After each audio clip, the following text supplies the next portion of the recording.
When it comes to thinking of people who have served the Dallas-Fort Worth community, one name always comes to mind. That is Froswa Booker Drew. And she's here with us today to talk about not only what she's done throughout for the city of Dallas, but also what she's doing for this year's State Fair of Texas. So you certainly want to stay for this segment. Froswa, thank you so much for being on the show. Thank you for having me, Chris. It's an honor to have you here. I'm going to tell you the truth. I've interviewed a lot of people, but I'm honored to have you here. Thank you. You know, and I say that I'm with all sincerity because of the fact that I've known you for years. Yes. And for the years that I've known you, you have always been serving and giving back to this community. Talk about why that was so important for you. You know, I grew up in Shreveport, Louisiana, and I had a family that always was involved. Yeah. And then I also saw a lot of need. And so when I moved to Texas, it was one of those things in college where I saw a void. Yeah. And it was like, it's an opportunity to do something and make a difference and use the skills and gifts that God has given me to try to make it a little bit better. Yeah, yeah. And I was born and raised here in Dallas, and I hear people talk about Dallas all the time, and sometimes it's great things and sometimes it's not so great things. But from someone like yourself who's had a bird's eye view of this community for so long, what's your assessment of Dallas and particularly the African American community in Dallas? I think there are a lot of resources that are untapped, Yeah. whether that is people and relationships, whether that's financial resources. Coming from where I grew up, the level of poverty is different than it is here. Not to say that there isn't poverty, but it's different. Yeah. And the opportunities that people have here always amaze me because I didn't have some of the opportunities that I see my daughter has access to. Yeah. And so looking at that, I think the challenge is there's so much that happens in Dallas. Mm-hmm. People are unaware of the opportunities that exist and people don't talk to each other. Yeah. You know, it's so big that I think it's hard for people to access what's there. And yet, with all of those resources, there still is this gap that exists, you know, between those who have and those who don't. Man, talk about that. You talked about the fact that folks really don't talk to one another, and I guess really not sharing best practices, things of that nature. Yes. Why do you think that is? After all these years, and we've seen folks model it before us, those who've come before us, who did talk to each other. Yes. I think what's happened is with the onset of technology, I think there is this belief that we're more connected, and yet there's this disconnection that technology has created because people are being authentic. And so I think you have that space, and I particularly am concerned about young people because there's this false sense of intimacy that the internet and technology has given to them, and they're sharing only the surface kinds of information. And so they don't really know each other in the way that they do. You can have 5,000 friends on LinkedIn or Facebook and still don't know people and talk to each other. Right. And so there's this false sense of, I have this community. I think for other people that are heavily involved in the community, they are siloed because they're so busy. I see so many nonprofits where you have people that are doing great work, but they are so busy trying to find resources to continue to serve. They don't have time to go to conferences and have time to really get out because they are so like this. Yeah, yeah.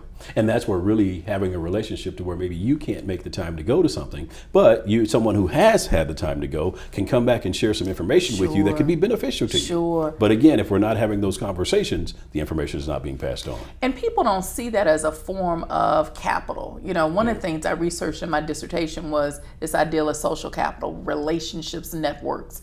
There is a form of wealth that exists with relationships because there's knowledge that's exchanged that people don't realize can help you. Right. And so I think we focus sometimes so much on the job, but not recognizing that there are people that help you get the job or maintain the job, and there's knowledge and resources that can be shared. And I think it's important to help, especially young people, see that now as this is the way to make a difference is through your relationships. Man, I couldn't say that any better myself because I guess you're right.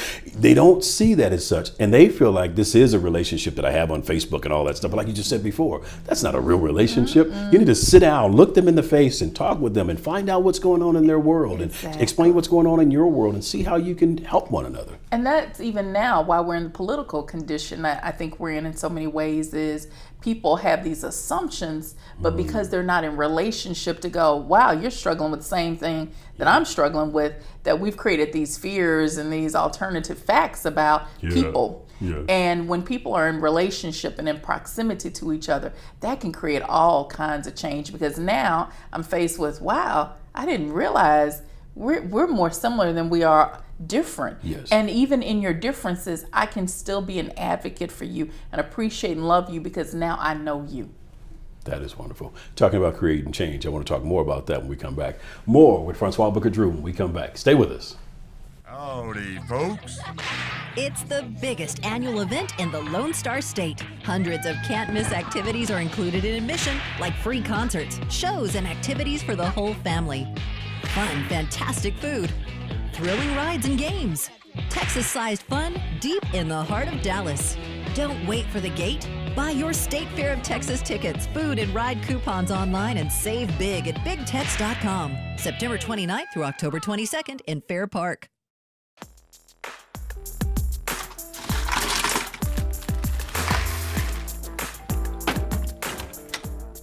Thank you.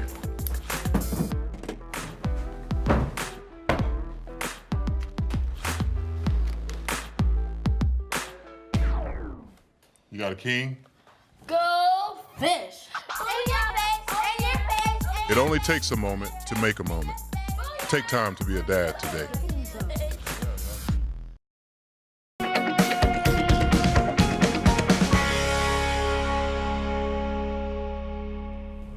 Welcome back. We're having a wonderful conversation with Froswa Booker Drew. We're talking about her years of serving the Dallas-Fort Worth community. And one of the things you may not know about her is she's actually serving the Dallas-Fort Worth community in a slightly different way this year. She's actually partnered with the State Fair. We're going to be talking about that more in just a moment. But before we went to break, we talked about this whole thing of really just connecting with people and understanding where they are in relationships and the value of relationships.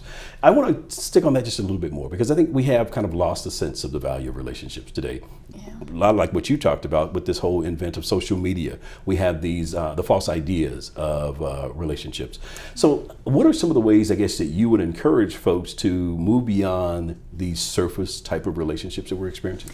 Get out and talk to people. Yeah. I am amazed at how many people are siloed in their home in front of a computer. Yeah. And so, meetups are some of the most amazing things to go to this website. And in Dallas, there are all these professional groups and people that are getting together, around I like pink. I mean, it's just silly stuff.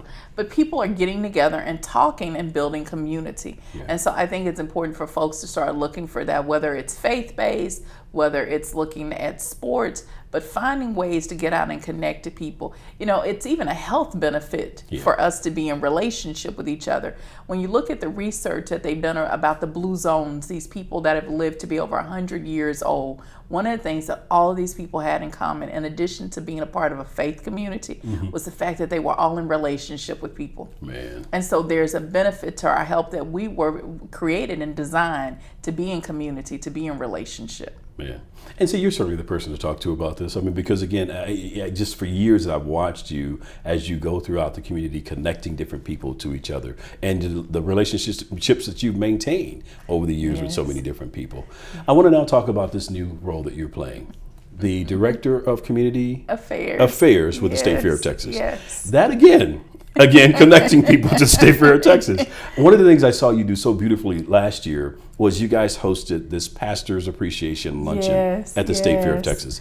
That was my first time attending. I thought that was a great thing. Yeah, they had actually, this is what's so wild. They've been doing that. Windsor, Barbie really had been instrumental in bringing pastors together to, share with each other, but also talk about things that are going on at the State Fair. Yeah. And so that was one of many things that, my department is working on. One of the things that I also brought was the Community Engagement Day luncheon. Yeah. So when I was at World Vision, I had this idea of we need to get organizations to talk to each other.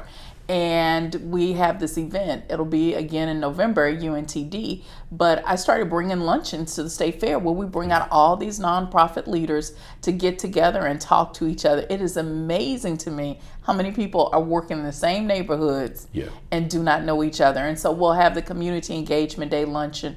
I bring in neighborhood associations and we have them talk to each other. And, there's a garden group, which has been interesting for me because we have the Big Tex Urban Farm. Mm-hmm. And so when I started in April of last year, my first day of work was planting for this garden. I was like, oh, wow, I didn't know this part of the job. Okay. And so I was like, is this what I'm going to be doing all year long? Needless to say, it's not. But It started off with 100 pallets of fresh fruits and vegetables. It's over 500 now, and we give that out in community. And so what I started doing was bringing all these urban farm folks together, just to talk, because they weren't talking to each other, and just to see them in community. Well, we bring them together at the fair as well, particularly those who are in the southern sector, because with the food desert issue, we really want to see, you know, the state fair be a resource to the community and being a catalyst to bring these people together to share. Man, it becomes so much more than just this place with all these rides and the lights and opportunity to win prizes. You actually get the opportunity to go and win for life. That's exciting. And I thought it was so symbolic that your first day, you're actually planting seeds. And planting seeds is something you've done all your life, you know, planting seeds somewhere. And that's so cool. I never saw the analogy, and I'm like, okay, there's something there. I really like the fact that this position gives me such an opportunity to be able to work in the community and do what I love, which is connecting people and building relationships and looking at how we use state fair resources to do that. So whether that's financial, you know, I've granted a number of organizations, again, in the South Dallas Fair Park area, because that's our home. And I want to make sure we're being good neighbors in the community. But also looking at ways that we build capacity for organizations. We started a cohort of nonprofits with United Way and UNTD. We had 36 nonprofits apply for it, and so 10 have been working with us. They just finished their pitch days, and they could pitch for up to $10,000 for a project that they needed. So we were able to award 9 nonprofits funding through this United Way UNTD State Fair initiative to build their capacity. And then looking at economic development, we actually started a cohort of people that do food service businesses, and had 13 do a taste test, and we selected 5. And these are primarily African American owned women businesses that are doing food work, that want to be concessionaires at the fair but didn't have the capacity. So we're surrounding them twice a month. We bring in people to speak to them, help build their capacity, so we can change the economic trajectory of our community by building small businesses, because that's what the fair is. I will tell you, after hearing this, I hope you look at the state fair in a totally different way, and we're going to give you more reasons to look at it in a different way when we come back. Stay with us. Howdy, folks. It's the biggest annual event in the Lone Star State. Hundreds of can't-miss activities are included in admission, like free concerts, shows, and activities for the whole family. Fun, fantastic food, thrilling rides and games. Texas-sized fun deep in the heart of Dallas. Don't wait for the gate. Buy your State Fair of Texas tickets, food, and ride coupons online and save big at BigTex.com. September 29th through October 22nd in Fair Park. What if you could invest in the future? The future of kids, like a stock. Not the kind of stock that's about making money, but a stock for social change. A whole new kind of investment called Better Futures. When you invest, it helps kids go to college. Believe in us, invest in us, watch us grow. My name is Sydney, and I'm your dividend.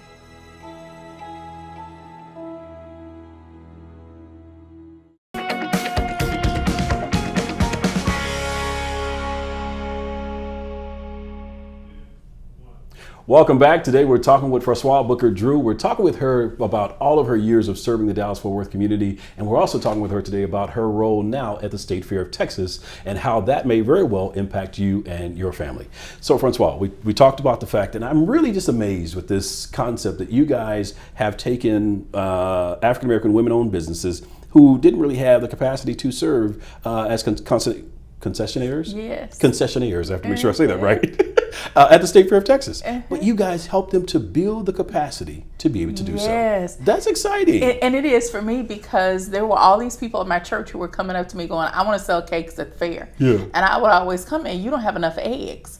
And they would look at me and it's like, what are you talking about? Well, you need resources to be out there for 22, 23 days. And you can't shut down when you run out of stuff. So the goal is, how do we help you financially get in a position where we're introducing you to non-traditional lenders, where we're helping you build a business plan and learn about marketing your business. What I discovered in putting this cohort together was that there are 3,100 fairs and festivals around the country. So if you can help people who have small businesses see that as a stream of revenue, you can change so many people's lives in just them having access to those economic opportunities. There is a group that's called the Texas Association of Fairs and Expositions.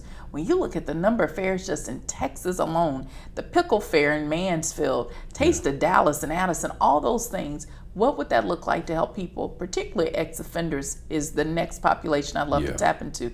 No one's going to ask when you're given a turkey leg, where'd you do time? Did you do something? Right. They want to know, does it taste good and can I afford to buy it?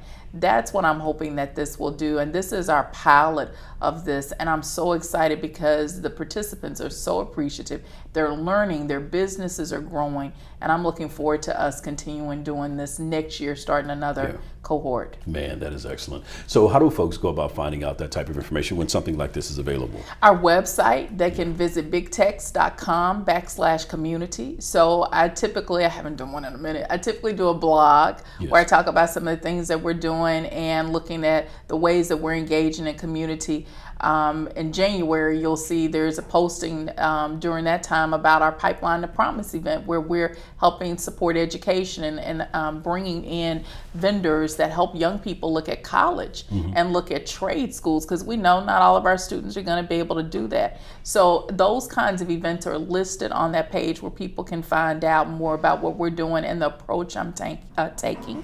And they can reach out to me. I'm always glad to, share with people some of the things that are going on. I typically do an email blast every once in a while, just kind of updating people on what's going on. So I'm available to make sure that people are connected and plugged in. All right. Talking about getting plugged in and what's going on, let's talk about this year's State Fair. I mean, each year you guys are making it bigger and better and all that type of stuff. So what are some of the things, without giving it all away, of course we know you can't do that just yet, but what are some of the things that folks should really expect to participate in this year? The car show should be amazing with some of the luxury cars that are coming in, and people don't recognize that typically all the new cars that come out are released at the State Fair of Texas. Really? So you'll be able to get a chance to see some of the new car lines that are coming in. I won't name the brands, but you'll get a chance to see some of the hottest and latest cars. Okay. The concert series. I mean, the people that are coming in, I believe Flo Rida is going to be one of the performers this year. Last year we had Jasmine Sullivan and Nelly. So there are all kinds of performers. There's the gospel concert that we typically bring. So there's something for everyone at the fair. I will tell you, I was there the night that Nelly was there. And I was there, but then I guess I wasn't there because I was like way back. I could barely see the stage from where I was. And then the night of the gospel concert, I was there. I got a little bit closer for that one. But both nights were awesome. And I thought, man, guess what took so long for the State Fair to get this concept to say, you know what, let's bring this type of concert to the fair. Yes, and that's what I love is I think people have this perception that it's kind of this old way. And to see the new leadership, Mitchell Gleber is our president, and he's been in the role for 3 years. So to see our VP of PR and, the marketing director, all these people are new, bringing all these fresh experiences. And so just beginning to see some of the changes, it's exciting. And even for me to be on board is exciting to see how the fair is really trying to change, continue to be a neighbor, a good partner in the community. I'm excited about what our future looks like. Yeah. I mean, I would tell you guys are doing some great work because I've just kind of watched over the last couple of years and I thought, okay, now we have an interest in going back to the fair. Because some folks may have lost interest because they thought it was going to be the same old. Yes, but it's no longer that. Not at all. And I love the creativity, and what's happening with the Big Tex Urban Farm to just that for a state fair to go. We want to be a good neighbor, and how do we use, the property that we have during the year to be able to help our community. And then what we're doing is some of our community neighbors, like Miles of Freedom, wonderful nonprofit that works with ex-offenders, they're doing a community garden. How we're able to take the pallets that we have and help them begin their own garden, and they can manage that. I love that we're thinking creatively about the way we serve community, and that it's not just the 20-something days of the fair. It's really 365 days of us being a good neighbor. Man, I love it. And I want to talk more about that, how to serve the community, engage the community when we come back. And when we talk about serving the community and engaging, you also have a responsibility. I mean, you play a role in that. She can put the information out there, but you have to grab that information and then go and participate with it. And we're going to talk more about how you can do that when we come back. Stay with us. Howdy, folks. It's the biggest annual event in the Lone Star State. Hundreds of can't-miss activities are included in admission, like free concerts, shows, and activities for the whole family. Fun, fantastic food, thrilling rides and games. Texas-sized fun deep in the heart of Dallas. Don't wait for the gate. Buy your State Fair of Texas tickets, food, and ride coupons online and save big at BigTex.com. September 29th through October 22nd in Fair Park.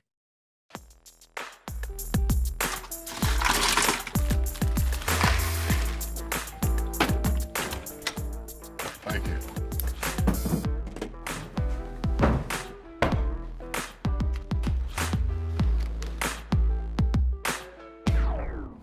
You got a king? Go fish. In your face, in your face. It only takes a moment to make a moment. Take time to be a dad today.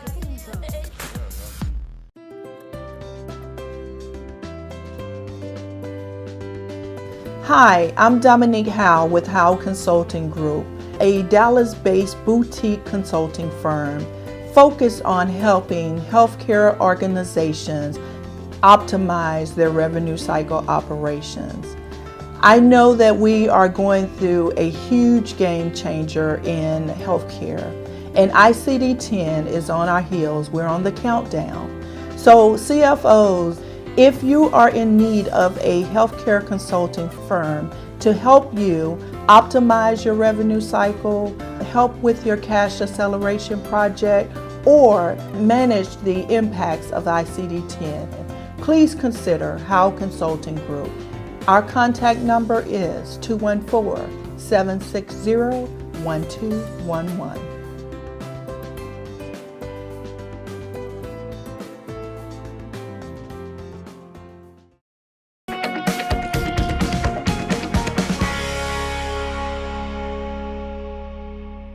Well, welcome back. This has been a fascinating half hour. We just had the opportunity to sit and talk with Froswa Booker-Drew, someone who I really respect and admire, who has really served the Dallas-Fort Worth community for a number of years. And we talked about, right before we went to break, about you getting involved and getting engaged with some of the things she's doing. So Froswa, I mean, you're always doing something. I mean, you're playing a tremendous role here at the fair, and we're glad to have you in that role to help to get the community engaged. But you do things outside the fair as well. Yes. Let's talk about what you're working on and how folks can engage with the things that you're working on. So I recently was a part of this project. It's called the Dallas Public Voices Project, and it's through the Op-Ed Project. Mm-hmm. Op-Ed is this group that came in and said women and people of color are not represented in newspapers and on blogs giving their opinions and doing opinion pieces.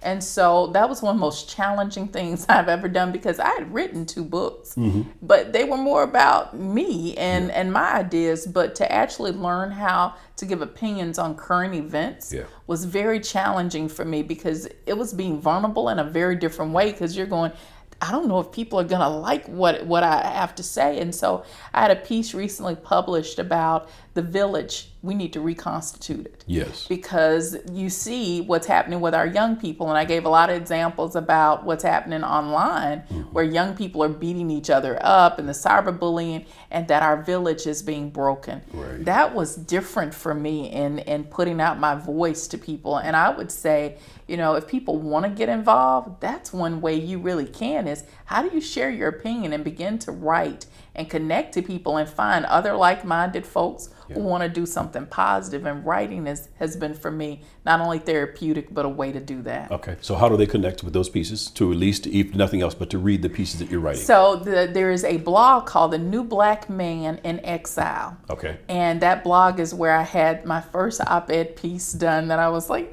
Yes. Because I had never done that. And so I'm still writing and building and getting ready to hopefully start on this third book. I've got the outline. So just trying to continue doing not only the great stuff at the state fair, but continuing to do the things that, you know, I feel will help our communities in a different kind of way. And through the writing, the speaking, that kind of stuff, I'm still trying to do that. Yeah, yeah. You talked about this village and the rebuilding of the village. Yes. What are some of the ways you would suggest that we start with getting these young people who probably have never even heard of the concept? How do we get them to embrace this whole notion of a village? It starts at home. Yeah. Charity starts at your house.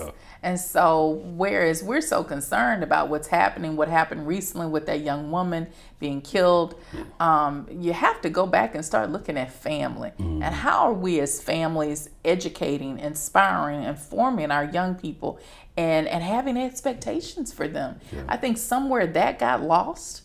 And so how do we make sure that we're taking care of the people we're responsible for? But then how do you begin to pay attention to other people that are in need? And I'll give you an example. My mother still lives in Louisiana, and she said there's a family that needs you here in Dallas. The grandmother had her daughter living with her and her grandson. The daughter, a year older than me, sat on the couch and died. Left the grandmother with this baby. Not having any accolades for me, that's not what I'm looking for. But I have been consistently going to that family and spending time with this young man and mentoring him and trying to bring other people in his life, particularly brothers, because he needs that in his life. And so it's doing things like that where we're not expecting the government to come in and take care of our communities. It's us stepping up to the plate. And trust me, it's hard because I got my own family. But stepping up and stepping in and being in the gap for people, that's where it begins. There is so much need in our immediate communities. If we would just ask people, how are you doing, and really mean it? Is there something I can really do to help you? That's the beginning of creating change. We don't have to worry about doing Syria, not that that's not a need. Sure, you can do overseas, but you got stuff right here in your own backyard that you can get involved with and do something to change somebody's life. And in the process, this is what's crazy. Your life gets changed. Yeah. Take the focus off of you and your situations and then pour into someone else. And in essence, I guess it's that whole notion about giving what it is you want. You know, giving it away first, and then you in turn get it. And so when people tell me they don't have certain things, I'm always like, well, sow it. There is a true principle in reaping and sowing, and it's not always financial. You want love, give love, and watch what happens when you do that and make yourself available for it. Man.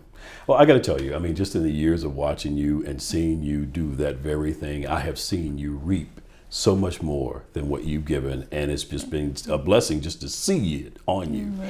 So I'm just honored really just to have you on the show and to talk with you today. I could have just sat here and you just talked the whole time, really. And I would have.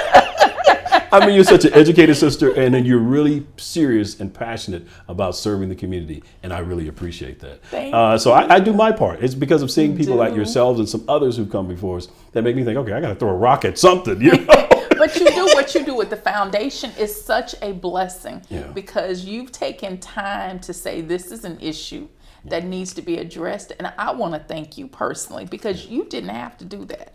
And so for you to go, I need to be a voice and step in the gap for people who don't have a voice and bring resources to them so that they can have life. And have it more abundantly is huge. I appreciate that. But again, it's people like you who got it started. And I just said, hey, I need to get in the fight as well to represent the men at least.